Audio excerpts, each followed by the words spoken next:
मुल्क के देही इलाके हों या शहरी, पसंद की शादी करने वाले नौजवानों को हमेशा मुश्किलात का सामना करना पड़ता है और उनके रिश्तेदार उन पर बदचलनी या रिवायती रस्म व रिवाज से बगावत का इल्ज़ाम आयद कर देते हैं। दुख की बात तो यह है कि कराची जैसे सनती इलाके में भी निजी अदालतें लगाई जाती हैं और फैसला आने के बाद पसंद की शादी करने वाले नौजवान जोड़ों को बेदर्दी से कत्ल कर दिया जाता है। अंदरूने सिंध से अगर कोई जोड़ा शादी करके कराची का रुख करता है तो उसे तब तक माफ नहीं किया जाता जब तक उसे ना करदा जुर्म की सजा ना दी जाए। हमारा मजहब इस बात की इजाजत देता है कि हर आक़िल व बालिग नौजवान अपनी मर्जी के मुताबिक शादी कर सकता है और कानून भी ऐसे जोड़ों को तहफ़्फ़ुज़ फराहम करता है जो अदालत में जाकर शादी के बंधन में बंध जाते हैं। लेकिन रिवायती गैरत और इज्जत का सहारा लेकर बाज़ वालिदैन अपने बच्चों के ऐसे फैसलों की मुखालफत करते हुए अपने हाथों को उनके खून से रंगना अपना फरीजा समझने लगते हैं, जो कानूनी लिहाज से भी जायज़ नहीं और मजहब भी ऐसे जुल्म की इजाज़त नहीं देता। घर वालों के इनकार, जात बरादरी के फर्क और अमीरी गरीबी के बंधन में जकड़े हुए नौजवान लड़के और लड़कियां जब एक दूसरे को पसंद करने के बाद शादी का इरादा करते हैं तो उनकी राह में कई मुश्किलात खड़ी कर दी जाती हैं। किसी को जायदाद से आग कर दिया जाता है और किसी से पूरी जिंदगी के लिए कता ताल्लुक कर लिया जाता है, मगर सबसे ज्यादा मुश्किलात का सामना हमेशा लड़की को ही करना पड़ता है। अगर उसका ताल्लुक देही इलाके से हो तो सबसे पहले गैरत के नाम पर कत्ल की तलवार उसके सर पर झूलने लगती है और अगर वो शहर से ताल्लुक रखती हो तो अपने खानदान की इज्जत और मर्तबे पर कुर्बान कर दी जाती है। कराची एक सनती शहर है, मगर यहाँ ऐसे खानदान भी आबाद हैं जिन्हें जदीद दौर के तकाज़ों और तब्दीलियों की जरा बराबर खबर नहीं। यहाँ कोई ऐसा दिन नहीं गुजरता जब गैरत के नाम पर शादीशुदा जोड़ों को परेशान ना किया जाता हो। एक हफ्ते के दौरान इस शहर में पसंद की शादी करने वाले 2 बदनसीब जोड़ों को कत्ल कर दिया गया और एक जोड़ा फायरिंग से जख्मी हो गया। आइए हम आपको इन वाक़यात के बारे में तफसील से बताते हैं।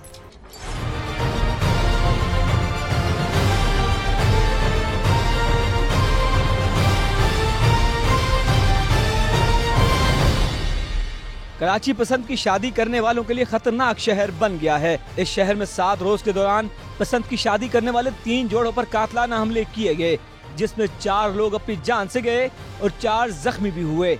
गुज़िश्ता दिनों पहला वाक़या शालती टाउन के इलाके में पेश आया, जहां कबायली इलाके से पसंद की शादी करके कराची आने वाले जोड़े को घर में घुसकर कत्ल कर दिया गया। पुलिस के मुताबिक मदीना कॉलोनी में मकान से 24 साल शेर अमीन और उसकी बीवी 22 साल वसीमा की गोलियां लगी लाशें मिली। मकतूलीन खैबर निसी अका खेल के रहायशी थे। मकतूलीन ने 19 अप्रैल को पसंद की शादी की थी और जान के खौफ से वो फरार होकर कराची आ गए थे। 5/4/2018 को इन्होंने ये किराए पे मकान लिया। तो ये मजदूरी करते हैं ये लोग। ये यूसुफ, उसकी बीवी नवाबजादी और यूसुफ के 2 भाइयों, लड़की के वालिद सदीक, उसके 2 भाइयों और एक उसके साले हसन और एक मंजूर नामी शख्स के हमरा आकर सुबह 7:15 बजे फायरिंग करके इन 4 को जख्मी किया। नवाबजादी को 2 गोलियां लगी हैं, कमर से लगी, फ्रंट से निकली, खतरे से बाहर है। यूसुफ को 1 गोली लगी है, खतरे से बाहर है। यूसुफ के भाई अहमद खान और मोहम्मद खान को 1-1 गोली लगी हुई है। उनको ऑपरेशन थिएटर में, डॉक्टरों का कहना है खतरे से बाहर है। मकतूल शेर अमीन ने कभी सोचा भी न होगा कि अपने आबाई इलाके से हजारों मील दूर जाकर भी पसंद की शादी का जुर्म माफ नहीं होगा और ना ही उस लड़की को माफ किया जाएगा जिसने उसके साथ जिंदगी भर के लिए जीने और मरने की कस्में खाई। वसीमा मकतूल अमीन की कजन और उसकी दूसरी बीवी थी और उसके रिश्तेदार रहीम ने कराची में उसे किराए पर घर लेकर दिया था। फरीद अराई नूर पब्लिक स्कूल का मालिक, उसने जरिए फोन इतला दी को इधर वाक़या हो गया। ये L393 मकान है, सेक्टर 30 है, शालती टाउन। तो 2 मोटरसाइकिलों पे आए, लेकिन इनके रिश्तेदार जहाँ जहाँ हैं उनका हम पता चला रहे हैं। कराची में मुख्तलिफ अभी भी शराब गोट में और जो शहर से बाहर जाने वाले रास्ते हैं उन पे टीमें रवाना कर दी। पसंद की शादी करने वाले इस जोड़े को तो मौत भी कर दिया गया था, लेकिन इसके बावजूद उनकी जान लेने के लिए क्या बहाना बनाया गया, आइए हम आपको बताते हैं।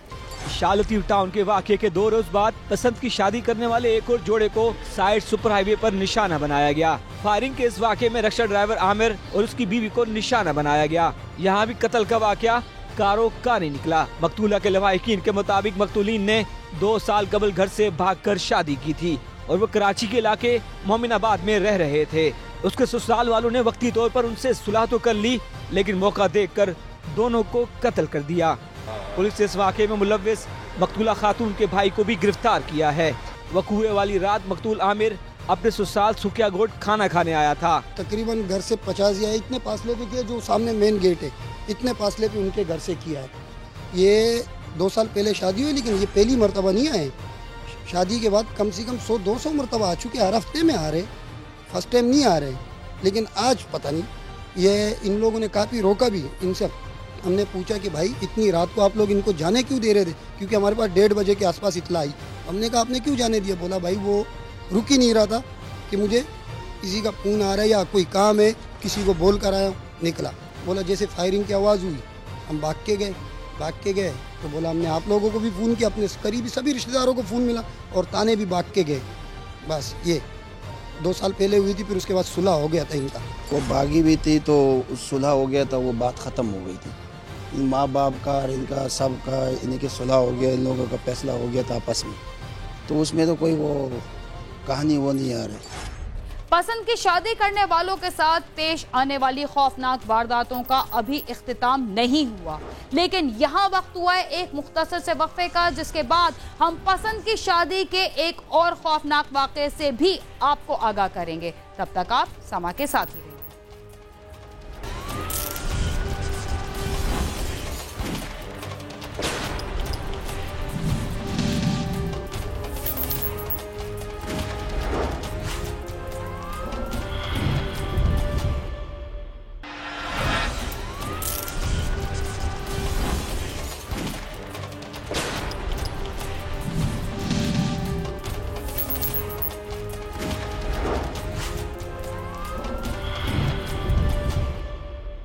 प्रोग्राम क्राइम सीन में एक बार फिर खुशामदीद।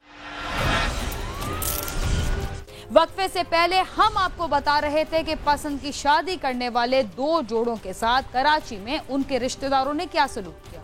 शहदाद कोट में भी 5 साल कबल शादी करने वाले नौजवान ने शायद ये सोच लिया था कि कराची में रिहाइश इख्तियार करने के बाद उसकी जिंदगी आराम और सुकून से गुजरेगी, मगर ये उसकी भूल थी। आइए देखते हैं कि उसके साथ लड़की के रिश्तेदारों ने क्या सलूक। शालतीव टाउन तो लगता है कि गैरत के नाम पर जान लेने वालों का घर बना हुआ है।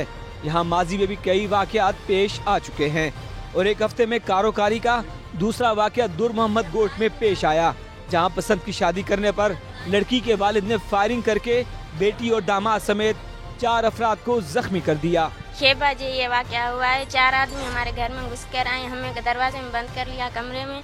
मेरे तीनों भाइयों को गोली मारा, मेरी भाभी को भी गोली मार के चले गए। शोर मचाया था, चीखे मारी थी। मैं सारी करीब जहाँ मेरे भाई को मैंने पट्टी बांधी, मैं बाहर निकली। मैं भाई को बोला भाई कोई तो है हमारी मदद करो, कोई मदद नहीं कर रहा था। पुलिस के मुताबिक यूसुफ नामी शख्स ने नवाबजादी नामी लड़की से 2013 में कंबर शहदाद कोट में पसंद की शादी की थी और 1 माह कबल वो अपनी जान बचाकर अपने अहले खाना का हमरा कराची मुंतकिल हो गया था। सुबह सवेरे लड़की का वालिद सिद्दीक और चचा मुमताज दीगर रिश्तेदारों के हमरा घर में दाखिल हुए और उन्होंने उन पर फायरिंग कर दी। कराची में नाम निहाद गैरत और कारोकारी के नाम पर कई लोगों को कत्ल किया जा चुका है, लेकिन बेशतर वाकयात में मुलव्विस मुल्जिमान ताहाल गिरफ्तार नहीं हो सके। कैमरामैन एरिक परेरा के साथ सालिक शाह, समा, कराची। मुहज़्ज़ब मुआशरों में तशद्दुद करने वाले मर्द हों या ख़वातीन, दोनों को अच्छी नज़र से नहीं देखा जाता। हमारे मुल्क में औरतों पर तशद्दुद के वाक़यात तो आम हैं, लेकिन अब ऐसी ख़वातीन भी मंजर आम पर आने लगी हैं जो मर्दों पर तशद्दुद को अपने बाएं हाथ का खेल समझती हैं। पिछले दिनों इस्लामाबाद के एक सियासी कारकुन को उसकी बीवी ने बेदर्दी से कत्ल करवा दिया था, जो इससे कबल 3 शादियां रचा चुकी थी। मगर अब जलालपुर भटिया की 2 खवातीन ने एक ऐसे बुजुर्ग को डंडों के वार करके हलाक कर दिया जिसकी उम्र 70 साल थी और उसे खवातीन की गैर इखलाकी सरगर्मियां नापसंद थी। देखते हैं इस बुजुर्ग को कत्ल करने के बाद ये खवातीन अपनी सफाई में क्या कहती हैं।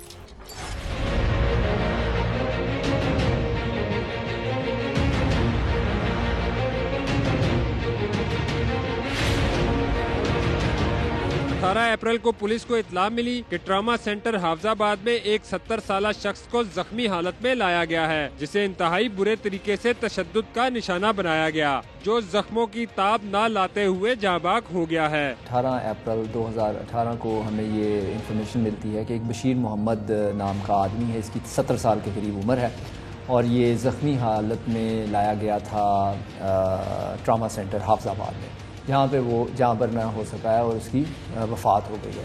ये काफ़ी एजेड आदमी था, 60-70 साल के लगभग इसकी एज थी। ये उधर अकेले ही रहता था घर के अंदर, तो इसके घर के अंदर से जो है एक दिन रात को उसको मजरूबी, शदीद मजरूबी हालत में जो है ना वो घर के अंदर ये मिला है। फिर लोगों ने, मोहल्लेदारों ने इसको पकड़ के जो है हॉस्पिटल मुंतकिल किया है।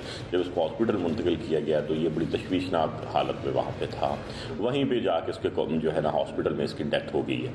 पुलिस जब ट्रॉमा सेंटर पहुंची तो मालूम हुआ कि मरने वाला 70 साला शख्स बशीर मोहम्मद है, जिसका 2 रोज कबल 2 खवातीन नादरा बीबी और इकरा बीबी से झगड़ा हुआ था। बशीर मोहम्मद ने इन दोनों को घर किराए पर दे रखा था। पुलिस को रिपोर्ट पहुंचती है, पुलिस जाकर इन्वेस्टिगेशन स्टार्ट करती है तो मालूम ये होता है कि इस 18 से 2 दिन पहले यानी कि 16 तारीख को रात तकरीबन 7 बजे 2 औरतें हैं, नादरा बीबी और इकरा बीबी, इन्होंने इस बुज़ुर्ग जो है बशीर मोहम्मद, इसको तशद्दुद का निशाना बनाया था, जिसके बाद इसकी हालत जो है वो थोड़ी ख़राब हो गई थी और इसको फिर हॉस्पिटल शिफ्ट किया गया था। इत्तला पाने पर लाश को तवील में लेकर उसका पोस्टमार्टम कराया, तशद्दुद के निशानात पाए गए और मुलज़मा इकरा और नादरा को गिरफ्तार कर लिया गया। नादरा और इकरा ने मिलकर बशीर का घर किराए पर लिया हुआ था, जहां वो रिहाइश पजीर थी। पुलिस के मुताबिक उनका किरदार मशकूक था और वो बशीर मोहम्मद के घर को मशकूक सरगर्मियों के लिए इस्तेमाल करती थी और उसी पर उनका झगड़ा भी हुआ था। बशीर मोहम्मद के घर रहने वाली नादरा और इकरा गैर इखलाकी सरगर्मियों में मुलव्विस थी, उनका किरदार मशकूक था। पुलिस ने तफ्तीश का आगाज किया तो मालूम हुआ कि बशीर मोहम्मद का 2 रोज कबल इकरा बीबी से इसी बात पर झगड़ा हुआ, जिसने बशीर मोहम्मद को पत्थर मारे थे। फिर 2 रोज बाद नादरा बीबी ने भी बशीर को डंडों की मदद से तशद्दुद का निशाना बनाया, जिससे वो जहाँबाक हो गया। लेकिन मालूम ये हुआ कि जो इकरा बीबी थी उससे इसका 2 दिन पहले झगड़ा हुआ था बशीर मोहम्मद का, जिसमें इकरा बीबी ने पत्थर वगैरह इसको मारे थे, लेकिन उसमें इसको इतनी चोट नहीं लगी थी। लेकिन जिस दिन 16 तारीख को ये सही ज़ख्मी होता है, उस दिन नादरा बीबी जो है वो डंडे के वार करके इसको शदीद ज़ख्मी करती है और उन्हीं डंडों के वार की वजह से जो है ये जहाँ पर नहीं हो सकता। उम्र इसकी ज़्यादा थी, 70 साल के करीब थी और इसकी जो मौत वाक़ हो जाती है। दोनों खवातीन हिरासत में हैं, मज़ीद तफ्तीश जारी है। पुलिस ने मालूमात लेने के बाद बशीर मोहम्मद के बेटे की मुद्दइयत में दोनों खवातीन के खिलाफ मुकदमा दर्ज कर लिया और उनसे पूछगछ की तो उन्होंने अपने जुर्म का एतराफ़ कर लिया। ये दोनों खवातीन गैर इखलाकी सरगर्मियों में मुलव्विस थी। पुलिस इसी बशीर मोहम्मद के बेटे की मुद्दइयत में जो है वो FIR रजिस्टर करती है, नामजद इन दोनों औरतों के ऊपर रेड करती है और इन दोनों औरतों को हम गिरफ्तार कर लेते हैं। दौरान तफ्तीश इस बात का पता चलता है कि बशीर मोहम्मद का वहाँ पर एक घर था और ये दोनों औरतें जो हैं, नादरा बीबी और इकरा बीबी, इनका किरदार भी मशकूक है, ये गैर इखलाकी सरगर्मियों में भी मुलव्वस थी। बशीर मोहम्मद का इन खवातीन के साथ सिर्फ यही ताल्लुक था कि वो उसकी किराएदार थी और उसे उनकी गैर इखलाकी सरगर्मियां पसंद नहीं थी, जो इस झगड़े का असल सबब था। बशीर मोहम्मद को दोनों खवातीन की गैर इखलाकी सरगर्मियां पसंद नहीं थी, इसी वजह से उनमें तल्ख कलामी भी होती रहती थी। लेकिन बात फिर बढ़ते बढ़ते यहाँ तक पहुँच गई कि बशीर मोहम्मद अपनी जान से चला गया। नादरा नाम की एक औरत है और एक इकरा नामी औरत है, दोनों इनका बाबे के साथ बाबे के घर में आना जाना था। ये अपने साथ कुछ लोगों को लेकर भी उतर जाती थी। वहाँ पे जाके जो है बाबा इनके साथ जो है वो ये धंधा करती थी और धंधे के दौरान जो है इनकी आपस में बाबे से लड़ाई हो गई, जिसके ऊपर इकरा नामी औरत जो है उसने बाबे को डंडों के वार किए, जिसकी वजह से उसकी जो है गर्दन जो है ना, ये इसका मनका जो है वो टूट गया और वो उसकी डेथ हो गई। हमने उसमें मुलजमा जो है उसको गिरफ्तार कर लिया है, उससे आला ज़रब भी बरामद किया है। घर किराया पर देने से कबल किरायादार की अच्छी तरह छानबीन के लिए अक्सर औकात आगाही मुहिम चलाई जाती है, जिसको बदकिस्मती से नजरअंदाज कर दिया जाता है, जिसके बाद ऐसे मसाइल जन्म लेते हैं। अगर इन कातिल खवातीन के बारे में भी मालूमात ले ली जाती तो शायद ये वाकया पेश न आता।